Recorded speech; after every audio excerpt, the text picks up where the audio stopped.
yang mengeluhkan pelayanan kesehatan justru mendapat perundungan di media sosial. Ironisnya, sebagian yang bersikap nirempati justru adalah tenaga kesehatan atau pegawai rumah sakit. Mengapa ini bisa terjadi? Ada apa dengan pelayanan kesehatan kita? Kita akan bahas bersama Ketua Umum Pengurus Besar Ikatan Dokter Indonesia, Slamet Budiarto, dan juga Menteri Kesehatan Kabinet Bayangan Irma Hidayana. Selamat malam, Ibu Irma. Selamat malam, Pak Slamet. Selamat malam. Selamat malam. Ya, saya ke Pak Slamet dulu. Pak Slamet, sejumlah komentar disampaikan oleh tenaga kesehatan yang dianggap merendahkan pasien BPJS Kesehatan begitu. Jadi apakah menurut Anda ini mereka yang tadi sudah diumumkan ada 10 orang sudah melanggar kode etik? Ya, itu semua ada diatur di kode etik kedokteran Indonesia, dan setiap seorang dokter yang lulus juga ada sumpah. Sumpah dokter akan menghormati pasien dari pembuahan sampai meninggal, rahasia juga harus dijaga sampai setelah meninggal. Jadi bullying oleh tadi tenaga kesehatan yang seperti itu tidak bisa dibenarkan, dan itu melanggar etika maupun sumpah dokternya. Tapi yang menarik adalah yang komentar ini kan dari berbagai daerah gitu kan. Saya tidak tahu itu rumah sakit mana yang melakukan penelantaran terhadap pasien BPJS. Itu saya tidak tahu apakah Kompas sudah tahu itu rumah sakitnya apa. Itu harus dibuka gitu loh. Kenapa harus dibuka? Jangan-jangan si tenaga kesehatan ini menganggap bahwa sudah biasa pasien BPJS menunggu sampai 8 jam bahkan 1 hari. Apakah seperti itu? Kita tidak tahu. Makanya kita harus di audit ya. Dan saya kira saya menduga ya, dokter dan tenaga kesehatan itu melanggar etika dan tidak diperbolehkan. Tapi ada fenomena lain yang harus dikaji.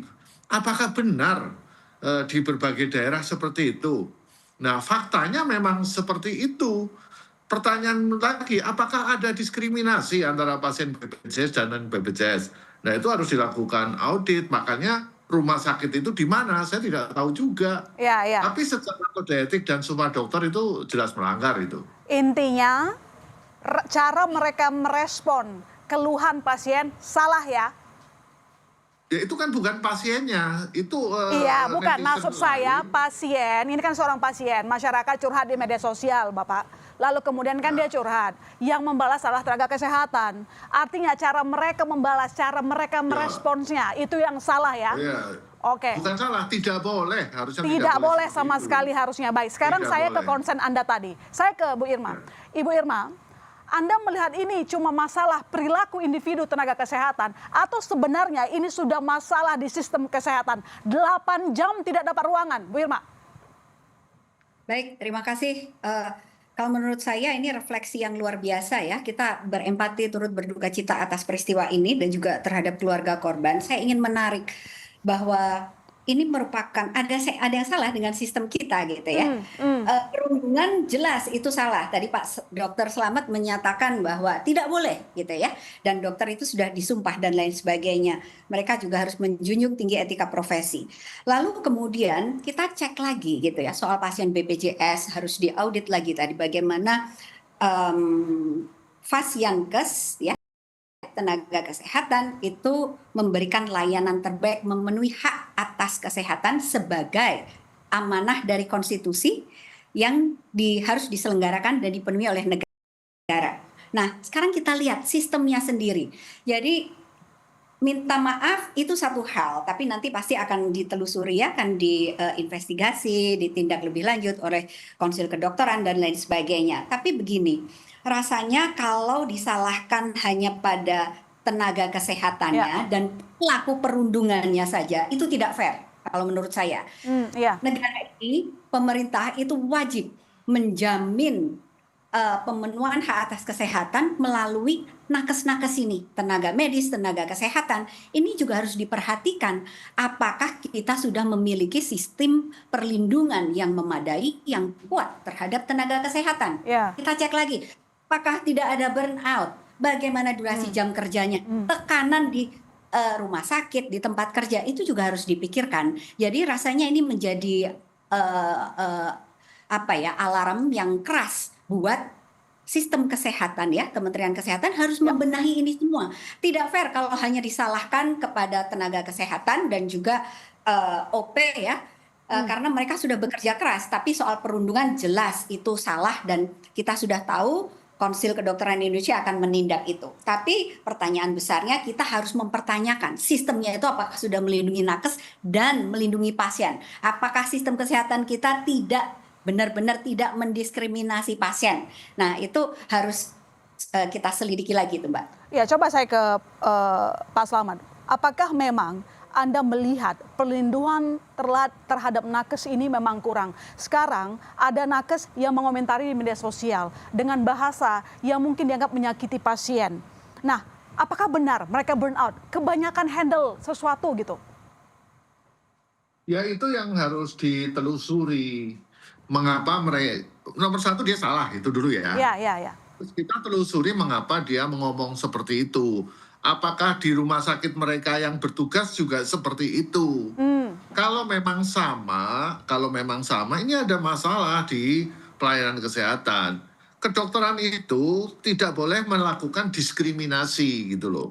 Apakah yang membuat diskriminasi karena sistem misalnya pembiayaan BPJS yang sangat minim, sangat kecil, sehingga membuat pelayanan terhadap pasien BPJS menjadi diskriminasi.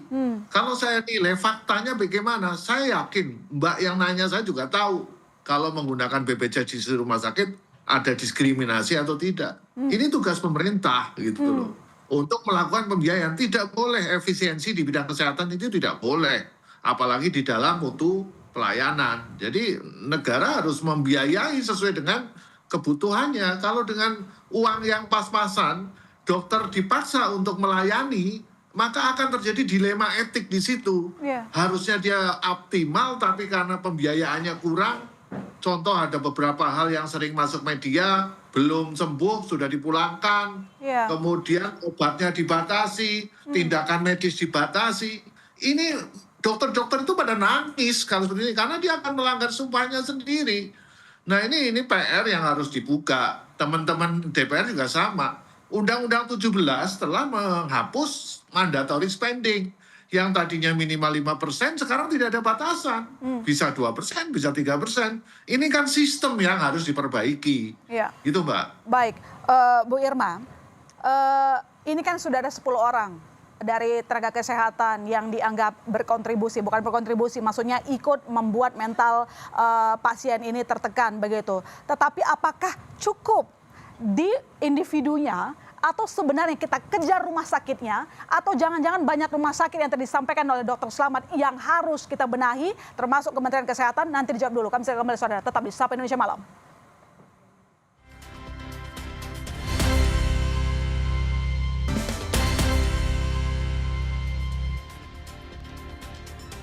Kita lanjutkan dialog kita. Ibu Irma, keluhan utama pasien itu kan awalnya karena susah dapat ruang rawat gitu ya, 8 jam. Nah ini kan artinya kapasitas rumah sakit tidak cukup. Nah harusnya bagaimana rumah sakit merespons, atau mungkin ini menjadi salah satu teguran ada masalah yang sangat besar, jangan-jangan nggak cuma 1-2 rumah sakit. Baik. Saya ingin mengulangi ya dari pertanyaan Mbak May Sister. Tadi kan ini masalah individu nakesnya atau masalah rumah sakit atau banyak rumah sakit. Ya, sistem.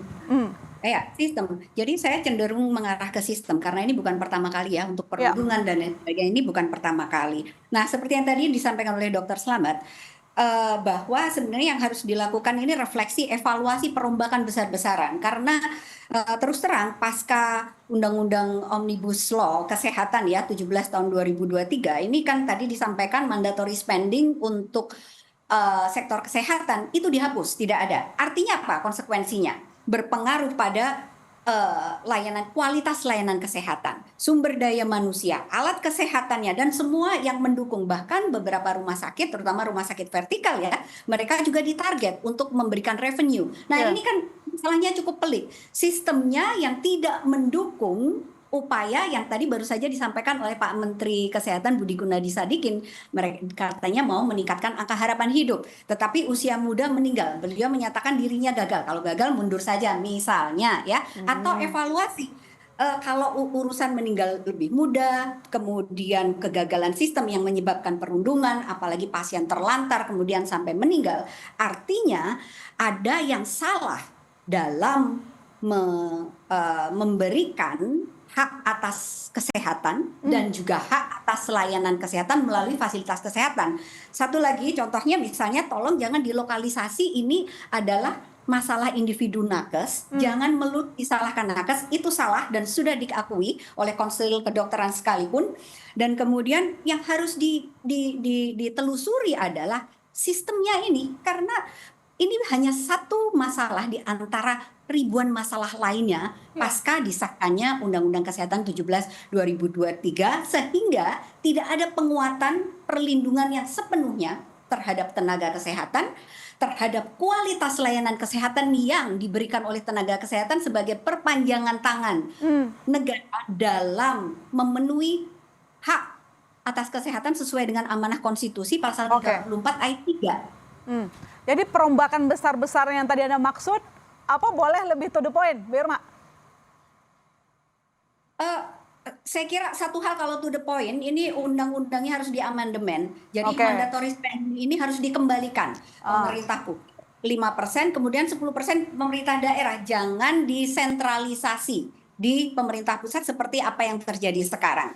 Rasanya itu dan harus mendengarkan rumah sakit daerah, kemudian organisasi profesi, konsil kedokteran, kolegium, itu harus didengarkan semuanya. Karena mereka itu yang secara langsung akan terlibat memberikan layanan kesehatan terhadap seluruh warga negara Indonesia. Oke, baik, saya ke Pak Slamet. Pak Slamet, kalau kita lihat di sisi lain, sebenarnya kan juga banyak curhatan dokter begitu ya, yang mungkin mengeluhkan beban kerja. Tadi juga kita mendengar bagaimana Menteri Kesehatan bilang ada yang kecapean gitu ya Pak.